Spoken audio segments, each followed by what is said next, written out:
Hi hello welcome to our YouTube channel. ఊరంతా భయపడే ఒక గట్టి అమ్మ, ఆమె చుట్టూ తిరిగే ఒక గ్రామం, డబ్బు, బంగారం, కుటుంబం, ఇంకా ఎన్నో హాస్యం భావోద్వేగాలు ఇందులో ఉన్నాయి.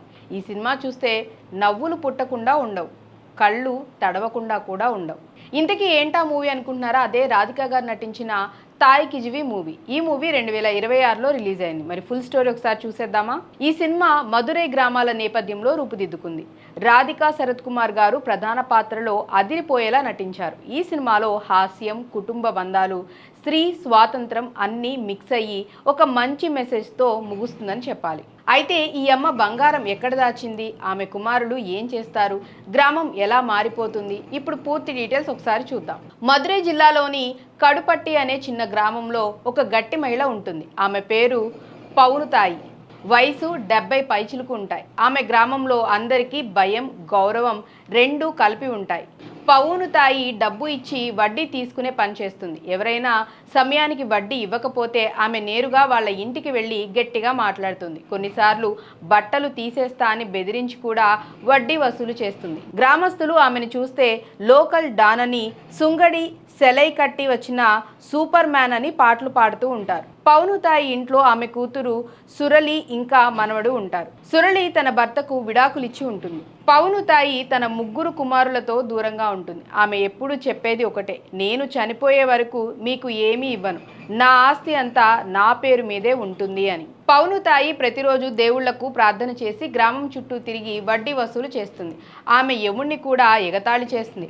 నన్ను తీసుకెళ్లాలంటే నేనే నడిచి శ్మశానానికి వెళ్తాను అని గట్టిగా చెప్తుంది. గ్రామంలో ఒక మత్తు గుడికి దీపం వెలిగించే వెసకుట్ట లాంటి వాళ్ళు ఆమెను చూసి భయపడతారు. ఒకరోజు ఆకస్మికంగా పౌనుతాయి అనారోగ్యంతో పడుకొని ఉంటుంది. ఆమె పక్కన పడుకొని మాట్లాడలేకపోతుంది.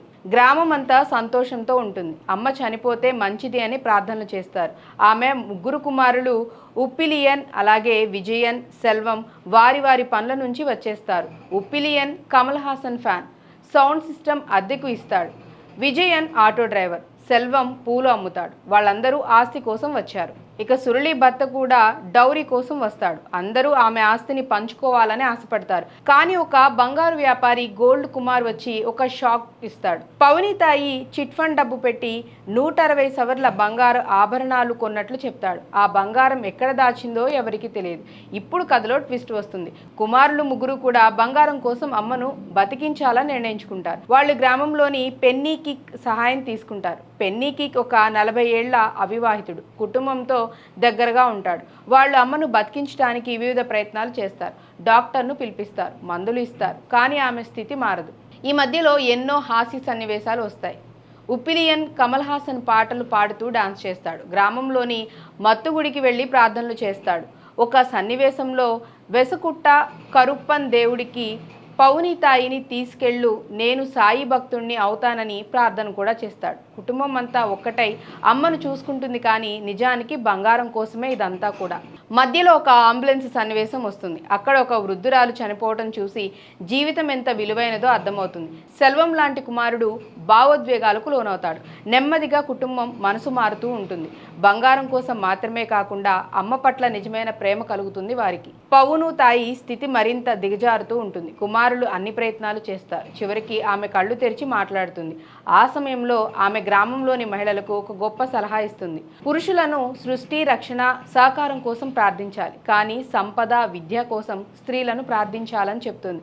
ఆమె జీవితం ద్వారా స్త్రీల స్వాతంత్ర్యం, ఆర్థిక స్వాలంబన ఎంత ముఖ్యమో చూపిస్తుంది. బంగారం ఎక్కడుందో తెలిసి కుటుంబం అంతా కలిసి ఆనందంగా ఉంటుంది, కానీ నిజమైన సంపద డబ్బు కాదు, కుటుంబ బంధాలు, ప్రేమ అని అర్థమవుతుంది.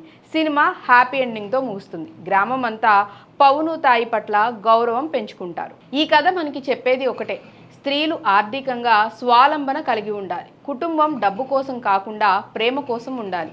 జీవితం చాలా విలువైనది, దాన్ని సరిగ్గా గౌరవించాలి. సో ఫ్రెండ్స్, ఇంతకీ మీరు ఈ సినిమా చూసారా? ఒకవేళ చూడకపోతే తప్పకుండా చూడండి. చూసినట్లయితే కనుక ఈ సినిమాలో ఏ సీన్ మీకు బాగా నచ్చిందో కామెంట్స్లో చెప్పండి. అండ్ అలాగే మా వీడియో నచ్చితే ఛానల్ని లైక్ చేయండి, షేర్ చేయండి, సబ్స్క్రైబ్ చేసుకోవటం మర్చిపోవద్దు. బాయ్.